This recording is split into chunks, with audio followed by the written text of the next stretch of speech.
U industrijskom dizajnu forma prati funkciju, ali ovi kamioni izgledaju kao da ih je dizajnirao netko tko je na crte čitao unatrag i jednostavno odlučio nastaviti.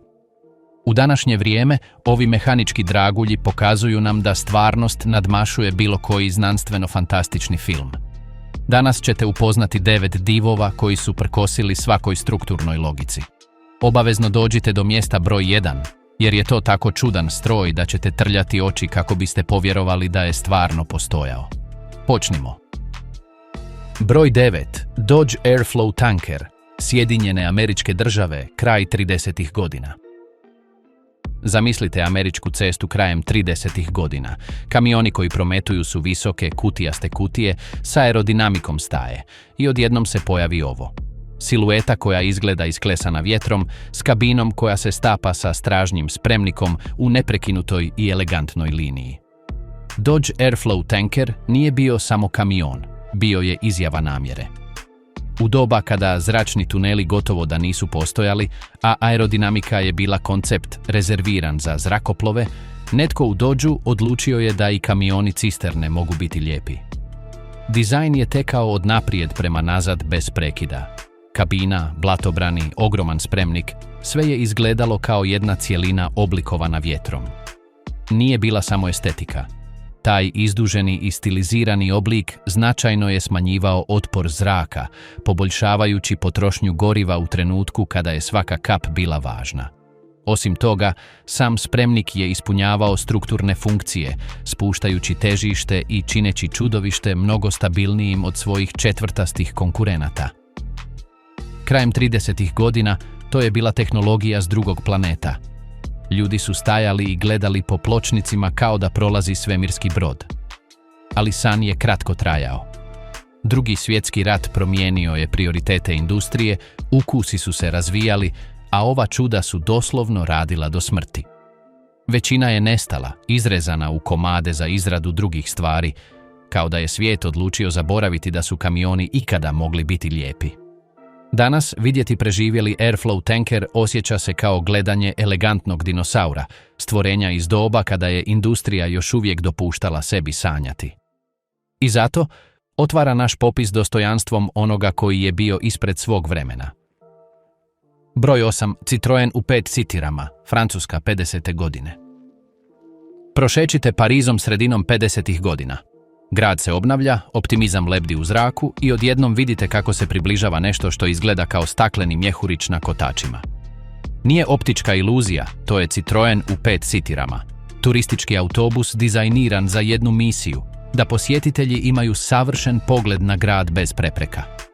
Eiffelov toranj, Notre Dame, Champs-Élysées, sve se moralo vidjeti kroz najveći mogući prozor. I itekako su uspjeli. Gornji kat je bio praktički panoramski akvarij, s više stakla nego što je itko do tada smatrao razumnim. Izvana je izgledao elegantno, futuristički, neodoljivo. Ljudi su pokazivali, slikali se, smiješili. Bila je to reklama na kotačima za poslijeratni optimizam. Ali problem, kao što se često događa s previše sjajnim idejama, bio je u detaljima. Francuska 50. godina nije imala klima uređaj u autobusima. Sunce, prolazeći kroz toliku količinu stakla, pretvaralo je taj panoramski mjehurić u staklenik visokih temperatura. Turisti bi započinjali obilazak fascinirani, s kamerom u ruci i osmijehom na licu, a završavali bi se polako topeći dok su pokušavali uživati u krajoliku bez dehidracije. Ipak, citirama je ostala ikona, jer je predstavljala eru u kojoj je iskustvo bilo vrednije od udobnosti. Ako je vozilo bilo nezaboravno, žrtva se činila prihvatljivom. Mehanički je radio što je mogao, vukući tone čelika i stakla po kaldrmisanim ulicama mirnim tempom. Nije bila brzina, bio je to teatar. Prekrasan, ali vruć teatar, kojeg se danas sjećamo kao jednog od najhrabrijih eksperimenata u putničkom prijevozu. Broj 7. DAF 3300 Space Cab, Nizozemska, 70. godine. Desetljećima je život kamiondžije na duge staze bio lekcija štedljivosti. Spavali ste skvrčeni u minijaturnoj postelji, presvlačili se kako ste mogli, živjeli ste u metalnoj kutiji gdje vam jedva stane tijelo.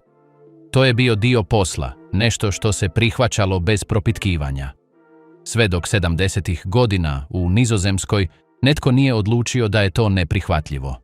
DAF 3300 Space Cab nije težio biti lijep. Zapravo, izvana je bio gotovo komičan. Visok, četvrtast, nesrazmjeran, poput stambene zgrade na kotačima. Neki su mislili da je to greška u dizajnu, da izgleda kao pokretni namještaj.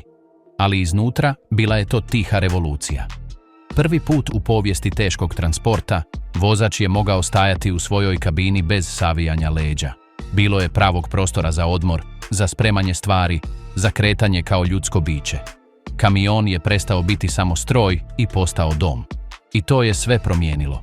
Dizajn Space Caba prioritizirao je svaki stambeni centimetar unutar tadašnjih zakonskih ograničenja.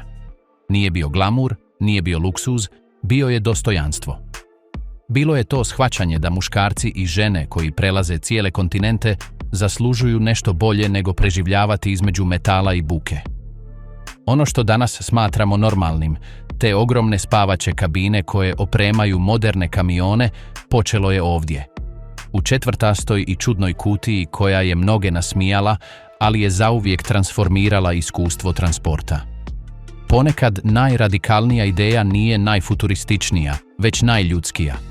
DAF 3300 Space Cab nije imao turbine niti vjetrobranska stakla koja se otvaraju, ali njegov je utjecaj bio gigantski. Podsjetio nas je da su vozači ljudi, a ne dijelovi opreme. Broj 6. Colani Schnelltransporter, Njemačka 70. godine. Luigi Colani nije bio konvencionalni dizajner. Njegova filozofija je bila jednostavna. Priroda nikada ne koristi ravne linije, pa ni vozila ne bi trebala. Kada je tu ideju primijenio na svijet kamiona, rezultat je bio Schnelltransporter. Stvorenje koje je izgledalo kao divovska kapljica vode na kotačima. Nije imao kutove, nije imao oštre rubove, nije imao ništa što bi ljudski mozak povezao s teretnim vozilom. Bio je futuristički kukac, svemirska kapsula koja je tek sletjela, pogreška mehaničke prirode. Ipak, iza tog vanzemaljskog izgleda stajao je vrlo ozbiljan cilj. Ovo čudovište je izgrađeno posebno za testiranje guma pri velikim brzinama.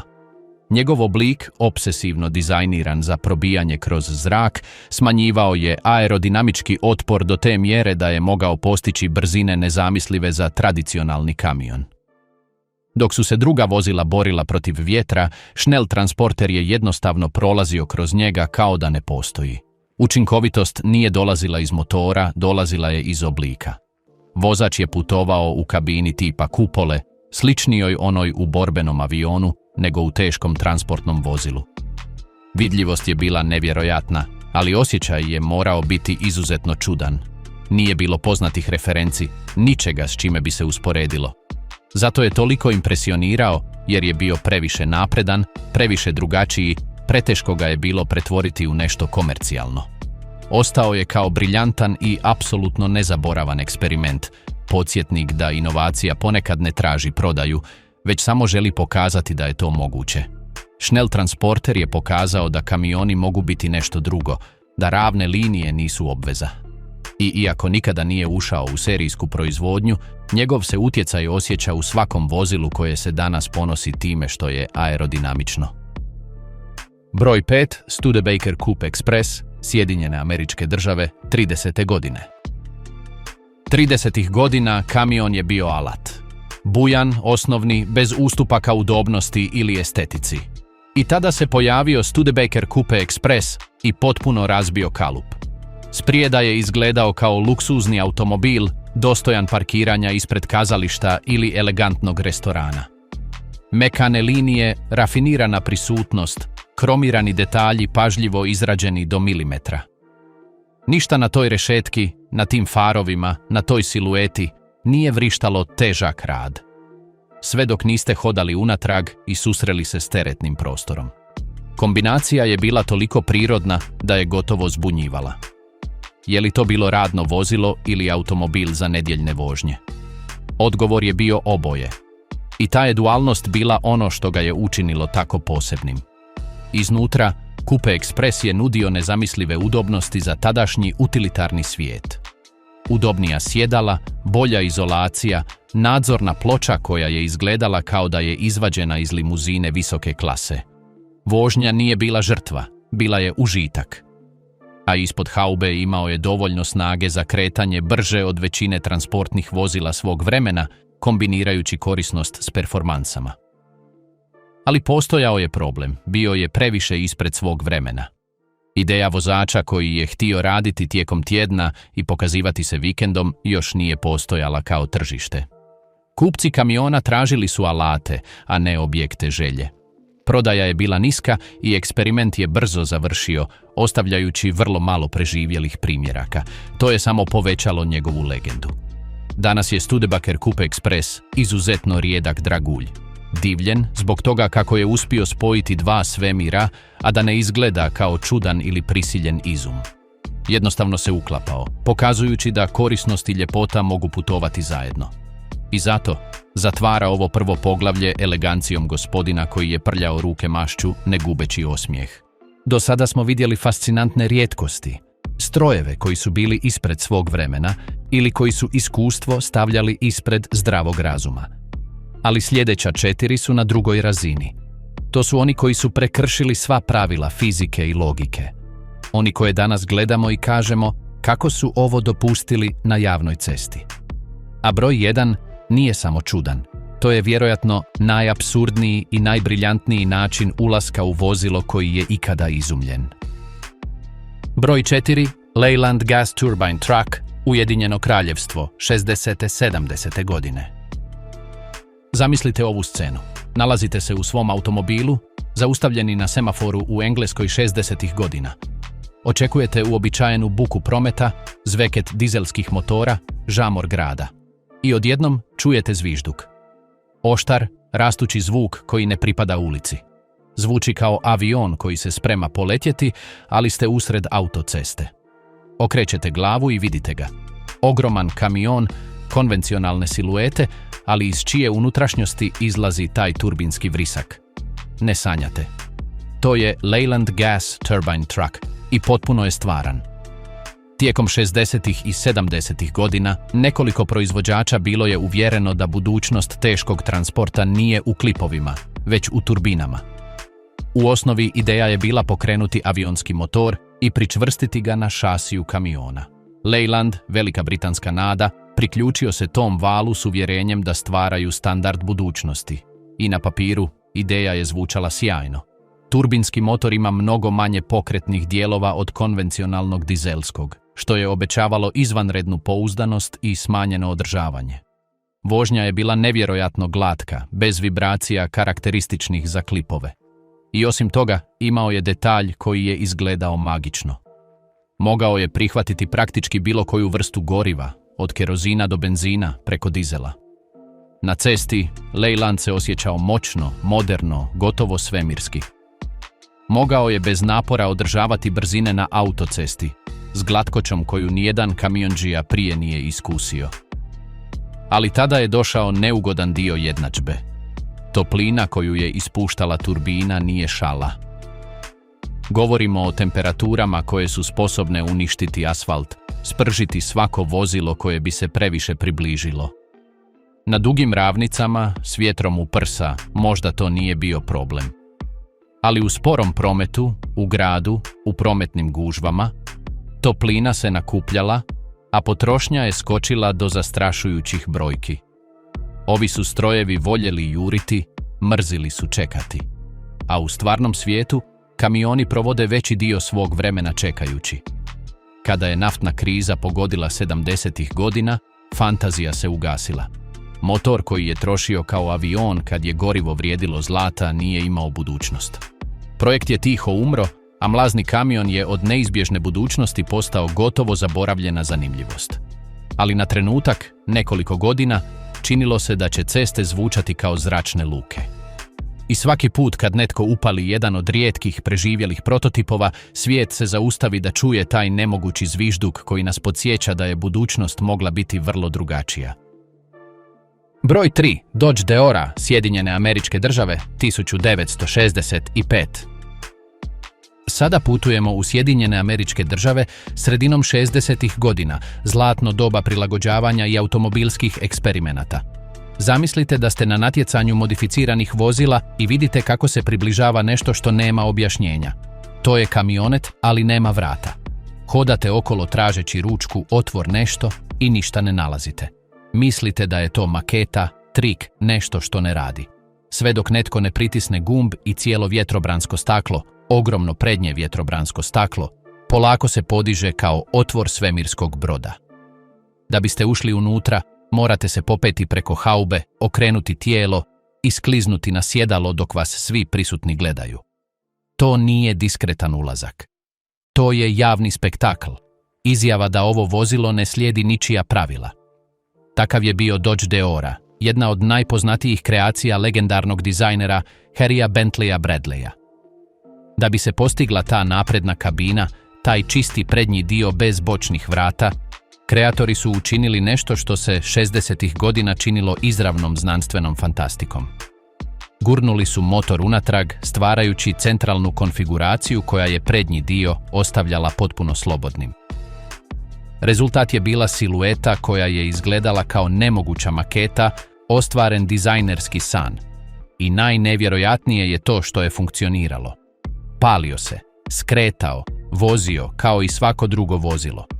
Pa, skoro kao svako drugo. Nije bio napravljen za trčanje niti za rad, bio je napravljen da vam zastane dah.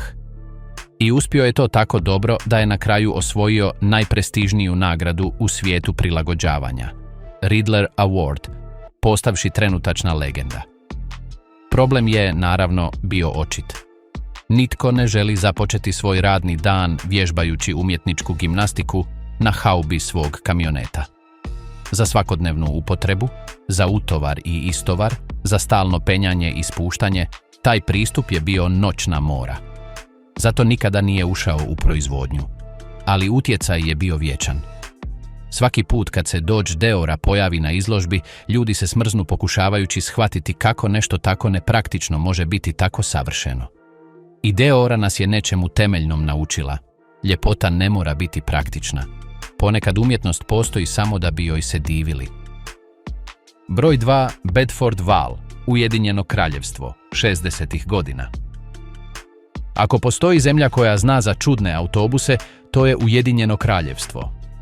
Britanci su umjetnost prijevoza ljudi stojeći doveli na razine koje graniče sa nadrealnim. Ali Bedford Val odnosi pobjedu. Ovaj dvokatni autobus, dizajniran za duge rute 60-ih godina, skrivao je tajnu koju su znali samo vozači. Sjedalo vozača nije bilo u svom uobičajenom položaju, blago pomaknuto unatrag, zaštićeno strukturom vozila. Ne. Vozač je sjedio doslovno iznad prednje osovine u staklenoj mjehuričastoj kabini koja je izgledala kao iz stripa znanstvene fantastike. S tog položaja pogled je bio nevjerojatan.